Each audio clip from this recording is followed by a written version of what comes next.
Bonjour tout le monde. Alors, j'ai reçu des messages où des élèves ont des problèmes concernant la partie des applications injectives, des applications surjectives, de l'identité. Ils ont trouvé que cette partie elle est un petit peu difficile. Même l'image d'une partie ou bien l'image réciproque d'une partie ou bien d'un sous-ensemble. Alors, on va essayer de faire une série d'exercices. Allez, on commence.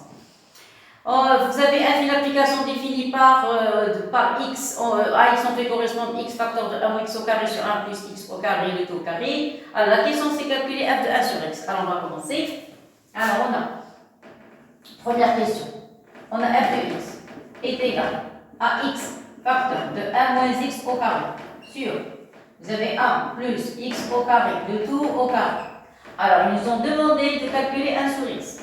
Alors, si on veut 1 sur x, ça veut dire on est en présence de quel ensemble? On va travailler avec L égale. Vous êtes d'accord? Donc, vous avez quel que soit x différent de 0. Donc, on ne peut pas travailler ici avec le 0, sinon on risque d'avoir des problèmes. Vous êtes d'accord avec ça? Alors, dans ce cas, maintenant, on va commencer. Qu'est-ce que vous allez avoir? Vous allez avoir 1 sur x. Facteur de 1, vous faites un changement de variable. 1 sur x, le tout au carré. Non, il n'y a pas de carré. Jusqu'à la deuxième ligne, le tout carré ici, voilà. Vous avez 1 plus 1 sur x, i, oui, voilà, ici vous avez un carré, le tout au carré. Ça va? Très très bien. Alors on continue. Alors on va ici réduire le dénominateur. Qu'est-ce qu'on obtient? On obtient 1 sur x. Facteur. Vous allez avoir, s'il vous plaît, essayez de séparer le numérateur du dénominateur. En même temps, réduisez au même dénominateur, ça donne x moins 1. Le tout carré. Au dénominateur, vous allez avoir un x carré. Parce que vous avez un x ici, vous avez un carré. Ça va? Allez, vous allez avoir 1 sur x, ça va comme ça, et vous avez un produit. Au dénominateur, réduisez, ça c'est 1 sur x carré, parce que vous avez un carré, en même temps réduisez, ça vous donne x carré plus 1, c'est ça. Le tout sur x carré, vous êtes d'accord avec ça, mais seulement il y a un carré à l'extérieur. Donc vous allez mettre ici un carré, ici un carré. Faites attention s'il vous plaît au calcul. Ça y est, je continue. Je travaille avec des élèves de sciences maths, donc je peux sauter les étapes. Je vais essayer d'écrire correctement. Et voilà, x carré, ça va comme ça. Voilà. Maintenant, je pense que c'est correct. Et voilà, ça va comme ça. Très bien. Alors, regardez. On remarque. Vous avez x fois x carré, c'est x au cube. Ici, vous avez x carré c'est x puissance 4. Donc, je vais éliminer, simplifier par x au cube et simplifier par x au cube ici. Qu'est-ce qu'il va rester? Il va rester x moins 1 au carré au numérateur. Au dénominateur, il va rester x carré plus 1 de tout carré. Et ici, il va rester seulement un x. Ça y est? Donc, je vais mettre ce x au numérateur. Et ceci implique, voilà, que vous allez avoir f de 1 sur x. Encore, il reste deux lignes. Donc, deux lignes. Je vais essayer de les mettre ici. Alors, l'avant-dernière, vous allez avoir f de 1 sur x. Qu'est-ce qu'on a dit? On va mettre le x en haut, au numérateur. Ça devient x facteur de x moins 1 au carré sur x carré plus 1 tout au carré. Ça y est? Alors, je vais vérifier est-ce que je suis arrivé au résultat. J'ai le même dénominateur. J'ai un x, mais ici j'ai un moins x, ici j'ai x moins 1. Et qu'est-ce qu'on sait? On sait que dans le cas général des identités, si vous avez a moins b au carré, c'est la même chose si vous avez b moins 1 au carré. Pourquoi? Parce que vous avez une puissance qui est paire. Alors, quand vous avez une puissance paire, vous avez le droit de changer les places. Donc, ici, vous avez un carré, ici un carré. Donc, avec un signe moins, vous avez le droit de changer les places. Je n'ai pas de problème, donc tout est bien. Alors, dans ce cas, a côté égal x moins 1 au carré, c'est 1 moins x au carré, et voilà l'expression. Ça y est, ceci implique que f de 1 sur x est égal, qu'est-ce qu'on a dit? À x facteur de 1 moins x de tout au carré sur 1 plus x au carré de tout au carré. Et qu'est-ce que je remarque à la fin? Que f de 1 sur x n'est autre que la fonction, que l'image f de x. Voilà, ça y est. Alors ça, on a terminé avec le calcul. Maintenant, on va passer à la partie B. Alors, la partie B de la première question. Ils ont dit, est-ce que la fonction f est injective? Alors, avant de parler d'injection, alors f, application. Injectif. Qu'est-ce que ça veut dire? Vous avez deux chemins. La première, si vous avez f de x1 est égal à f de x2, qu'est-ce que ça veut dire? Ça veut dire que x1 est égal à x2. Ou bien, contraposé. Si vous prenez x1 différent de x2, vous devez trouver f de x1 est différent de f de x. Et voilà. Ça y est, ça, ce qu'on appelle une application injective. Alors, je vais encadrer avant de continuer. Toujours, quand on a des problèmes, il faut faire apparaître, ou la faire intervenir le cours. Voilà. Et vous avez le résultat. Ça va comme ça? Très bien. Alors cette application, celle-ci qu'on est en train d'étudier, est-ce qu'elle est injective ou n'est pas injective? Si vous partez de deux images égales, vous devez trouver les antécédents égaux. Si vous partez de deux antécédents différents, vous devez trouver les images différentes. Ça y est. Alors nous, qu'est-ce qu'on a dans notre exercice? Vous avez, sauf pour le 1, vous avez quel que soit x appartenant à R, étoile, privé de 1, enlevez même le 1. Ça y est, le seul cas, je crois même le moins 1, alors le 1 et le moins 1, parce qu'on travaille dans R étoile.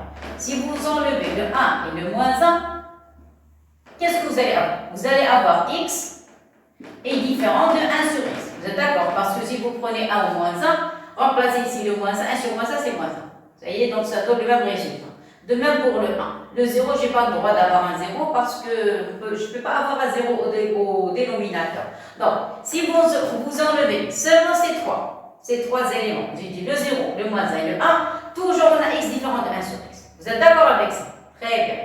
Maintenant, les antécédents sont différents, mais on a trouvé les images égales. Or, alors qu'est-ce qu'on a? On a x différent de 1 sur x et on a f de x est égal à f de 1 sur x.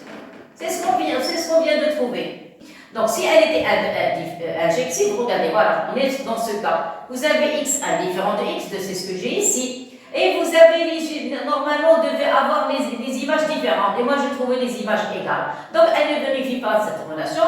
Et par conséquent, f n'est pas injectif. Voilà, f n'est pas injectif. Ça y est. Donc, s'il y a un seul élément, je dis un seul, qui ne vérifie pas la relation, ça y est, c'est fini. Elle n'est pas injective. Mais nous, on n'a pas trouvé un élément, on a trouvé tous les réels, sauf le 1, le moins 1 et le 0, ne vérifie pas cette relation et par conséquent, f n'est pas injectif. Ça va? Très bien. Alors, on a terminé avec le tri. Alors, montrant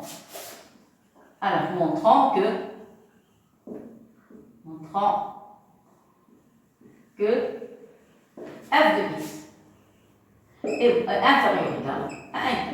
Alors, pour montrer que f de x est inférieur à 1, je vais appliquer la différence et je vais trouver qu'elle est négative ou bien positive, ce que vous voulez.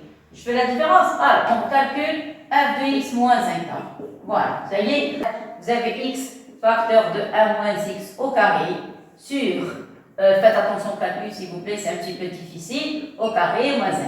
Et voilà, ça y est. Alors, première chose à faire, c'est réduire au même dénominateur. Regardez, ce n'est pas une identité parce que ça carré est carré, mais ici j'ai un problème x, donc je ne peux pas appliquer une identité, donc je suis obligé de réduire au même dénominateur.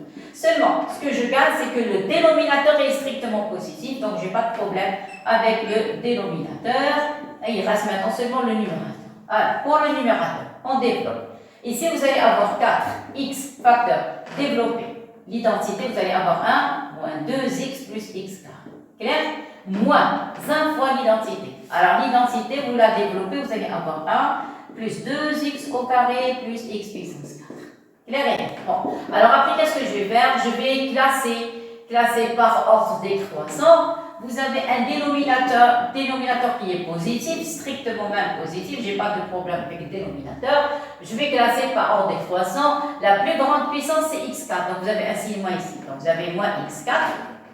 Les x au cube, oui, il y a des x au cube ici. X au cube, ça donne moins 8. Moins 8x. Non, c'est x carré, ça. X, voilà, 4x, vous avez plus. 4x, x carré, ça fait plus 4x au cube, voilà, les cubes, les carrés, oui. Vous avez ici moins 8x au carré, moins 2x carré, ça donne moins 10x au carré. Moins 10x au carré, ça va? Je ne sais pas si je dois grouper le 10 ou bien le laisser comme ça, parce que j'ai envie d'avoir des formes qui m'indiquent que j'ai des signes négatifs. Quoi d'autre? Qu'est-ce qu'il reste? Oui, il reste moins 4x, plus 4x, il reste plus 4x, voilà. Par ordre décroissant, s'il vous plaît, je parle question de puissance. Et en dernier, il reste le moins 1. Et voilà, ça y est, les facteurs, par moins. Alors, vous remarquez que vous avez un dénominateur qui est positif, 1 plus x carré au carré, ça va? Alors, si vous factorisez le numérateur, qu'est-ce qui va rester? On va voir ici x puissance 4, ici vous allez avoir moins 4x au cube, ici vous allez avoir plus 8x au carré, ici vous allez avoir plus 2x carré, vous allez avoir moins 4x et plus 1. Voilà le résultat. Tout va changer, ça y est? Alors, ça c'est la dernière ligne, c'est f de x moins 1 quart. Voilà, maintenant je suis arrivé à la fin. Maintenant il reste quoi? Il reste à prouver que ce nombre est négatif, positif. Pourquoi? Parce que j'ai factorisé par un signe moins. Ça y est? Alors, j'ai factorisé par un signe moins. Alors, écoutez bien maintenant. Si vous arrivez à montrer que ce nombre est positif, dénominateur déjà positif, vous êtes d'accord? Donc, avec le signe moins, tout va être négatif. Si tout est négatif, donc f moins 1 carré est négatif, et par conséquent, j'ai gagné. Clair? Alors, comment montrer que ceci est négatif? Remarquez, vous avez 1, 2, 3, 4, 5, 6. Il y a 6 termes. Si vous arrivez à former 3 termes avec 3 termes, c'est-à-dire sous forme de trinôme du second degré, vous allez calculer le delta. Si vous trouvez delta négatif, dans ce cas, ce polynôme va être positif, CA est positif. Donc, je parle un petit peu d'une manière floue, donc je vais faire un petit résumé. Alors, essayez de former des trinômes de la forme ax carré. Alors, ax carré plus bx plus. Vous allez me dire pourquoi? Parce que si vous formez des trinômes du second degré, qu'est-ce qu'on va avoir? On va avoir deux cas. Lesquels?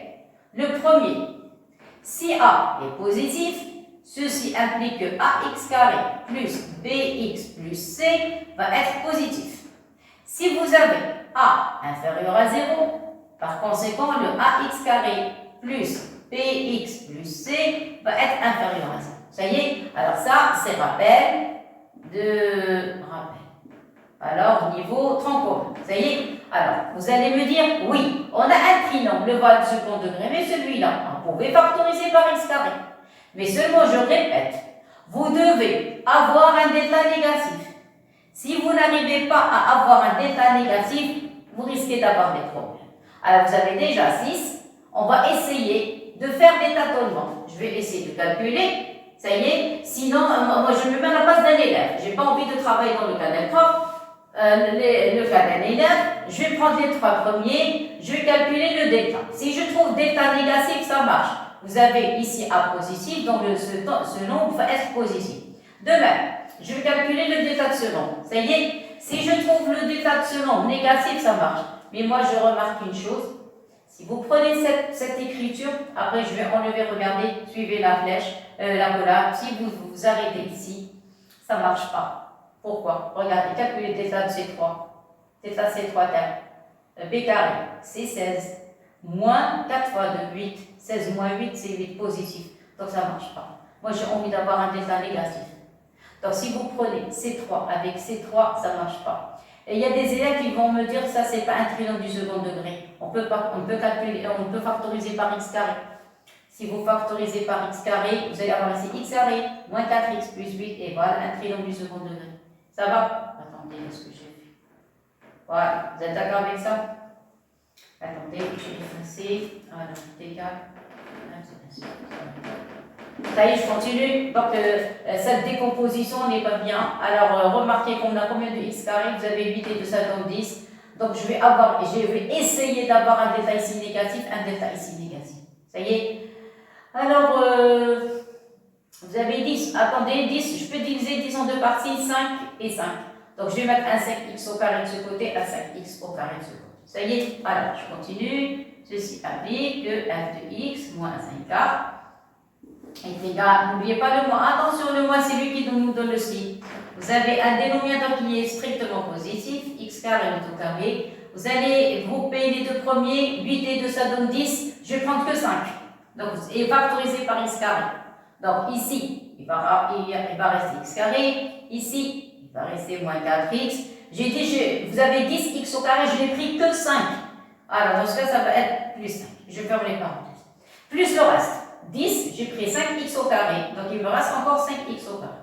Ça y est. Donc, plus, il reste 5x au carré.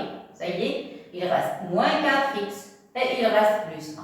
Et voilà. Ça y est, regardez cette décomposition. Est-ce que ça marche? On va voir. Si ça marche, c'est bien. Ça ne marche pas à rejeter. Et je prends une autre forme. Ça y est. Alors, je prends le premier. Vous avez x carré. Moins 4x plus 5. Ça y est. Voilà. 2 points. Calculer son delta. Delta, ça donne b carré, c'est 16. Moins 4 fois 5, moins 20. Voilà, c'est pas là de se casser la tête. Négatif. Donc, on a gagné. Donc ici, vous avez a est égal à 1. Ceci implique que x carré moins 4x plus 5 est strictement supérieur à 0, quel que soit x appartenant à R. Voilà, affaire classique. Maintenant, je passe aux les trois termes, c'est-à-dire le deuxième trinôme. Le deuxième trinôme, vous avez 5x au carré, vous avez moins 4x plus 1. Ça va? Alors, la même chose, calculer son delta. Vous avez p carré, ça donne 16, moins 4 fois 5, moins 20. Waouh, on a gagné, c'est moins 4, inférieur à 0. Donc, on a gagné encore ici. Ça y est? Donc, conclusion, qu'est-ce qu'on a? Delta négatif, vous avez A. Ici, c'est égal à 5, positif. Ça y est? Même ici, je dois l'écrire. A est égal à 1, supérieur à 0. Voilà, ça y est? Supérieur à 0, donc vous allez avoir 5x au carré moins 4x plus 1 est supérieur strictement à 0. Ça y est, donc tout nombre, tout trinôme dont le delta négatif, c'est A est positif, ce nombre est positif, c'est A est négatif, ce nombre est négatif. On a A positif, donc on a gagné. Conclusion, ce nombre est positif. Même s'il est mutuel avec x carré, il va rester positif. Ce nombre positif. Écoutez bien, la somme de deux nombres positifs est strictement positive. Mais eux, ils ne veulent pas strict, ils veulent seulement positif. Ça y est, donc avec le moins, ça devient négatif. On a gagné. Clair? Donc, conclusion, on a gagné. Donc, vous avez f de x moins 1k. C'est d'accord? Qu'est-ce qu'on a dit? Je vais décrocher maintenant. Qu'est-ce qu'on a dit? Comment est ce nombre? Positif. Celui-là, positif. Dénominateur, positif. Tout est positif. Mais on a factorisé avec un signe moins. Donc, c'est inférieur ou égal à 0 ou bien inférieur. Normalement, c'est inférieur ou égal. Inférieur strict. Parce qu'on ne peut jamais atteindre le 0. Jamais. Parce que la forme d'un nombre positif plus un nombre positif est strictement positif. Ça y est? Voilà. Donc, même si vous mettez inférieur et égal en respectant les données, on a gagné. Voilà. Clair? Et ceci, c'est quel que soit x appartenant à R. Donc, vous allez avoir f de x est inférieur ou égal à 1k. Quel que soit x appartenant à R, et on a gagné le pari. Clair? Alors, vous remarquez ici que j'ai joué sur les trinômes. C'est la première fois que je vois des calculs comme ça, parce que vous avez un polynôme du 4e degré, c'est un petit peu difficile à manipuler. Donc, essayez de jouer sur la décomposition exprès. J'ai fait la petite accolade, la première et la seconde. J'ai laissé le 8 avec la première décomposition, le 2 avec la deuxième décomposition. Ça n'a pas marché. Alors maintenant, qu'est-ce que je vais faire? Je suis obligée d'enlever cette décomposition. Ça y est, enlever là. Et qu'est-ce qu'on a fait après? On a, au lieu de prendre 8 et 2, la somme ça donne 10. J'ai pris 5 avec le premier trinôme et 5 avec le second. Et on remarque qu'elle a marché. Ça y est. Alors, il y a des élèves qui vont me demander pourquoi le 5 et pas le 2. Regardez. Si vous faites une petite remarque, regardez le nombre que vous avez ici. Vous avez un 1, vous avez un 4 et vous avez un 5. Même chose ici. Vous avez un 5, vous avez un 4 et vous avez un 1. Seulement, on a changé les principes. Tout simplement. C'est la même chose. Regardez, c'est la même chose. La même distribution. Regardez, vous avez 1, moins 4 et 5, 5, moins 4 et 1. La même chose, b carré moins 4 et 5. Voilà, vous avez vu, c'est ça ce qui m'a laissé. C'est diviser 10x au carré sous forme de 5 et 5. Alors, il faut être un petit peu intelligent, faire travailler un petit peu la matière grise, bien regarder qu'est-ce qu'on a en tant qu'énoncé, ça y est, et vous remarquez qu'on a ici une symétrie. Alors, j'ai laissé ça à la fin. Qu'est-ce que ça veut dire? Regardez. Ici, vous avez un 1, le voilà. Ici, vous avez un moins 4, le voilà. L'autre côté ici, vous avez vu? Alors, vous avez la même chose. symétrie des deux côtés. 1 et 1, moins 4 et 4. Alors, pour avoir la même forme, moi je parle, question de coefficient, pas de degré, de coefficient, ici vous avez 10x au carré. Bon, puisque 10, vous pouvez la séparer en 5, vous pouvez donner à celui-là 5, à l'autre 5. Il nous reste maintenant que la surjection, ou l'application surjective. Je ne sais pas si elle est surjective ou pas. Vous savez, la question la plus difficile qu'on peut poser, c'est est-ce que. Si on vous dit montrer, vérifier, c'est-à-dire on a ça, on doit montrer, on sait à quoi on doit arriver. Mais est-ce qu'elle vous laisse dans le doute? Est-ce qu'elle est injective? Est-ce qu'elle n'est pas injective? Est-ce qu'elle est surjective? Est-ce qu'elle n'est pas surjective? Et ça, moi, je trouve, c'est la question la plus difficile, c'est est-ce que? Est-ce que l'élève reste dans l'embarras? Il trouve un résultat, il ne sait pas est-ce que c'est juste, est-ce que c'est faux. Ça y est. Alors, dans ce cas, je vous ai donné deux questions. Est-ce qu'elle est injective? On a trouvé qu'elle n'est pas injective. Et est-ce qu'elle est surjective? Aucune idée. Aucune idée. C'est le tableau et je vais voir est-ce qu'elle est surjective ou pas. Ça va? Alors, dernière question. Voilà, c'est la fin. Je vais tout effacer. Alors, qu'est-ce que j'ai trouvé? Alors, vous avez la question 2. La question 2, vous avez A et B. Attention, quand vous avez une question, vous avez A, B, C ou bien A et B, les questions sont liées. Donc, il y a un lien entre la première question et la deuxième. Ils n'ont pas donné comme ça f de x inférieur ou égal à 1 quart ou l'inverse, c'est la même chose. Non, ils ont un but. Lequel? Alors, c'est ce qu'on va voir. Qu'est-ce qu'on a? Montrer que f de x inférieur ou égal, j'ai oublié quelque chose dans l'énoncé, c'est quel que soit x appartenant à R. Voilà, quel que soit x appartenant à R. Alors, qu'est-ce qu'on a? On a la question B maintenant. Quel que soit x appartenant à R, ça y est, qu'est-ce qu'on a trouvé? On a trouvé que f de x est inférieur ou égal à 1 quart. Ça va? Alors, f de x inférieur ou égal à 1 quart, qu'est-ce que ça veut dire? C'est quoi les f de x? Les f de x sont des images. Vous êtes d'accord? Bon, alors je vais écrire ici, à n'importe quel x, vous faites correspondre y, f de x.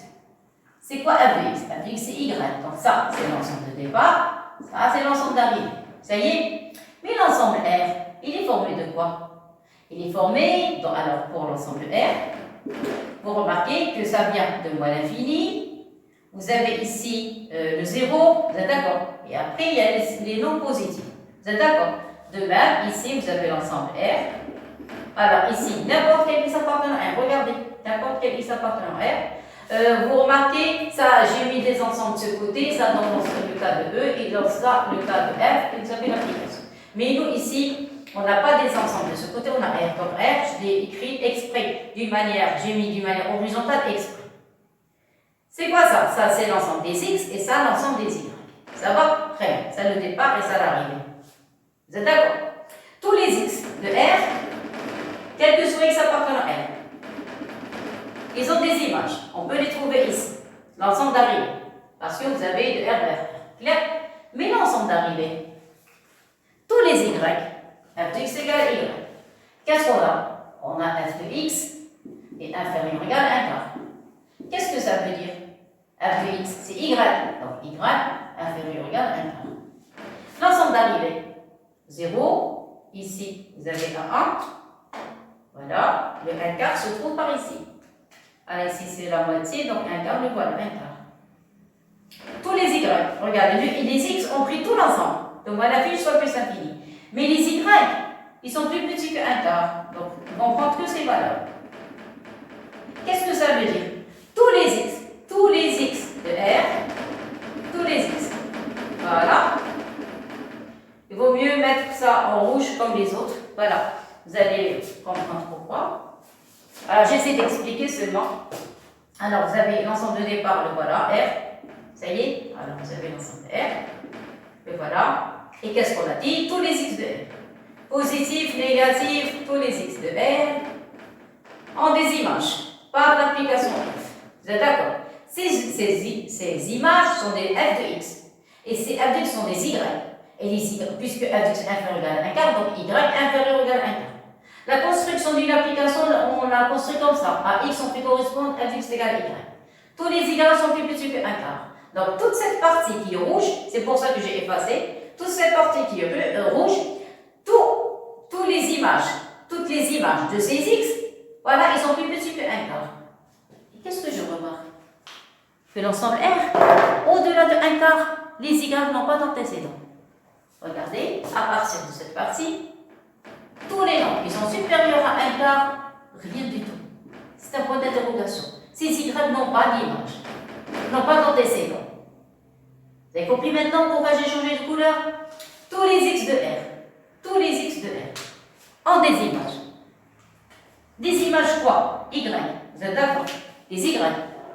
Ces Y vont prendre n'importe quelle valeur, à condition qu'elle est quoi? Qu'elle est plus petite que 1 quart. Vous êtes d'accord? Donc tous les Y, voilà, ça s'arrête là, 1 quart. Mais au-delà de 1 quart, il y a d'autres réels, d'autres Y. Parce que, pourquoi on les appelle des Y? Parce qu'à la partie à l'ensemble d'arrivée. Le départ sont des X, l'arrivée sont des Y. Les Y bleus, les Y noirs ont des images. Mais les Y bleus, qui commencent à partir de 1 quart plus l'infini, n'ont pas d'antécédents. Et c'est quoi une fonction surjective? Alors, vous avez f et surjective. Qu'est-ce que ça veut dire? Ça veut dire n'importe quel y appartenant à f, n'importe lequel. On peut lui trouver un x, au moins un, on peut lui trouver un ou bien deux ou même plus, appartenant à e, tel que vous devez avoir f de x est égal à y. Voilà la définition d'une application surjective. Mais c'est quoi l'ensemble f? Dans notre exercice, l'ensemble f ici, c'est R. C'est-à-dire tous les y de R, quel que soit y appartenant à f, tous les y de f doivent trouver des antécédents. Or, les y au-delà de 1 quart n'ont pas d'antécédents. Et puisqu'on n'a pas d'antécédents, donc f n'est pas surjective. Ça va? Donc, on a dit que f est surjective. Si vous avez n'importe quel y de l'ensemble d'arrivée, on peut lui trouver au moins un x appartenant à l'ensemble de départ, tel que f de x est égal à y. Alors, regardez pour l'écriture noire, j'ai pas de problème avec l'écriture, je vais écrire même en noir. Vous avez quel que soit. C'est la conclusion. Alors, conclusion, qu'est-ce qu'on a trouvé? Vous avez la première, quel que soit y, appartenant à l'intervalle de moins l'infini 1 quart, donc de moins l'infini jusqu'à 1 quart, qu'est-ce qu'on a trouvé? On a trouvé qu'il existe un x appartenant à R tel que f de x est égal à y. Ça y est, tous les éléments qui sont plus petits que 1 quart ont des antécédents. Ça y est? Vous êtes d'accord? Y, voilà, parce que tous les y qui appartiennent à l'infini 1 quart, parce qu'on a trouvé, alors, on a la conclusion, quel que soit x appartenant à R, qu'est-ce qu'on a trouvé? Quel que soit x, on a quel que soit x, de point, vous avez f de x est inférieur ou égal à 1 quart. Ça y est, qu'est-ce que ça veut dire? Ça veut dire quel que soit x appartenant à R, vous avez y est inférieur ou égal à 1 quart. Bien sûr, en posant y est égal à f de x. Ça y est, voilà. Ça y est, donc si je vais écrire avec y est égal à f de x. Ça va comme ça? Voilà. Maintenant, on continue.